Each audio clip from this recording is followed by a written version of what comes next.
কখনো কি ভেবে দেখেছেন আপনার নেওয়া সিদ্ধান্তগুলো কি আসলে আপনার, নাকি আপনাকে খুব নিঃশব্দে এই সিদ্ধান্তগুলো নিতে বাধ্য করা হচ্ছে?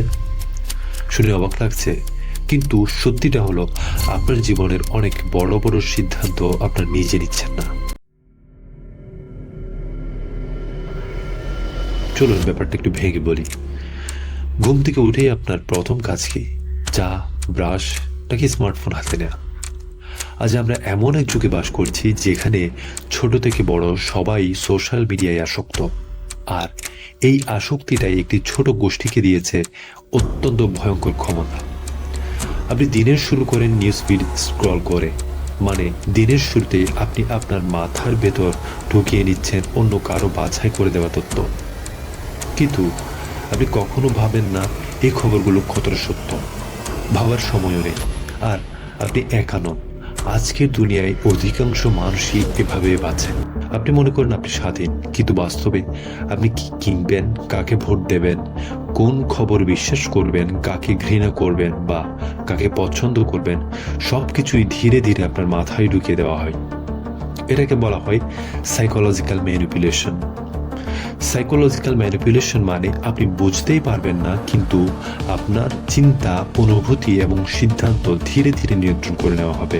এটা হতে পারে সরকার দ্বারা, বিরোধী দল দ্বারা, বড় ব্যবসায়িক প্রতিষ্ঠান দ্বারা, অথবা ক্ষমতা দখল করতে চাওয়া কোনো গোষ্ঠী দ্বারা, অথবা হতে পারে এমন এক পরাশক্তির দ্বারা যারা পুরো পৃথিবী ব্যবস্থাকে নিয়ন্ত্রণ করছে।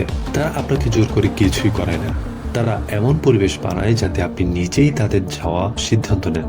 আপনি যখন স্ক্রল করেন সোশ্যাল মিডিয়া, তখন আপনাকে দেখছে। আপনি কোথায় থামলেন, কোন ভিডিওতে বেশি সময় দিলেন, কিসে রাগ করলেন, কিসে হাসলেন, এইসব ডেটা দিয়ে এআই তৈরি করে আপনার মানসিক প্রোফাইল। তারপর আপনাকে এমন কন্টেন্ট দেখায় যেটা আপনার আবেগকে নাড়িয়ে দেয়। কারণ রাগ, ভয় আর ঘৃণার মাধ্যমে মানুষকে সবচেয়ে সহজে নিয়ন্ত্রণ করা যায়। মিডিয়া আপনাকে বলে না কিভাবে ভাবতে হবে, মিডিয়া বলে দেয় কিসের ব্যাপারে ভাবতে হবে। যেটা তারা দেখায় সেটাই আপনার কাছে বাস্তব, যেটা তারা লুকায় তা যেন কখনো ঘটেইনি। ম্যানিপুলেশনের এমন এক ভয়ঙ্কর সময়ে এখন পৃথিবী আছে যে আপনি চাইলেও এটা থেকে বেঁচে থাকা কঠিন।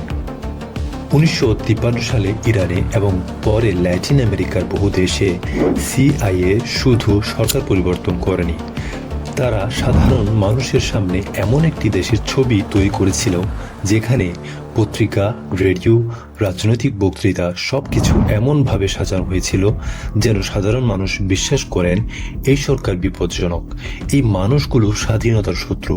তারা হয়তো জানতেনই না এই গল্পগুলো কে লিখেছে, কিন্তু তারা সেই গল্পই বিশ্বাস করেছিলেন। তাদের চিন্তা তখন আর তাদের ছিল না, তা ছিল ভূ রাজনৈতিক একটি হাতিয়ার।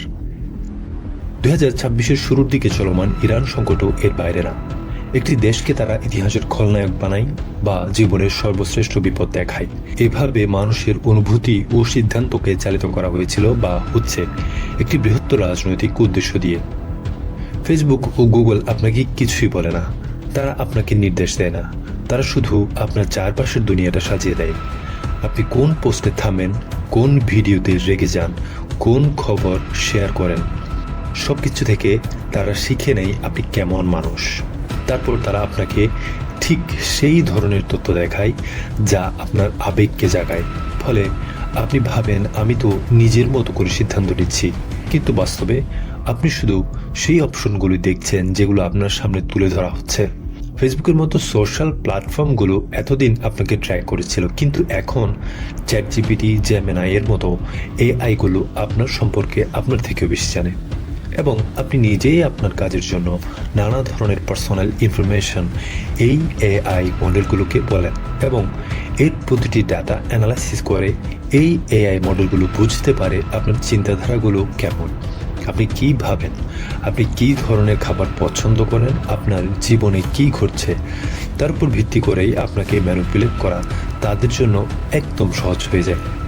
আর ভেবে দেখুন তো, এই সকল সোশ্যাল মিডিয়া বা এই এআই মডেলগুলোর মালিকানা বা নিয়ন্ত্রণ কাদের হাতে? আর আপনি কি নিজের অজান্তেই তাদেরই হাতের পুতুল হয়ে যাচ্ছেন? সবচেয়ে ভয়ঙ্কর ব্যাপার হলো, আপনি ভাবেন আপনি মুক্ত, কিন্তু আপনার চিন্তাই এখন কারাগার। আপনার রাগ, আপনার ভয়, আপনার বিশ্বাস সবই এখন কোনো না কোনো অ্যালগোরিদমের প্রোডাক্ট। আপনি এখনও স্বাধীন হতে পারেন, কিন্তু তার জন্য প্রথম কাজটা হলো এই খেলা যে চলছে তা বুঝতে শেখা।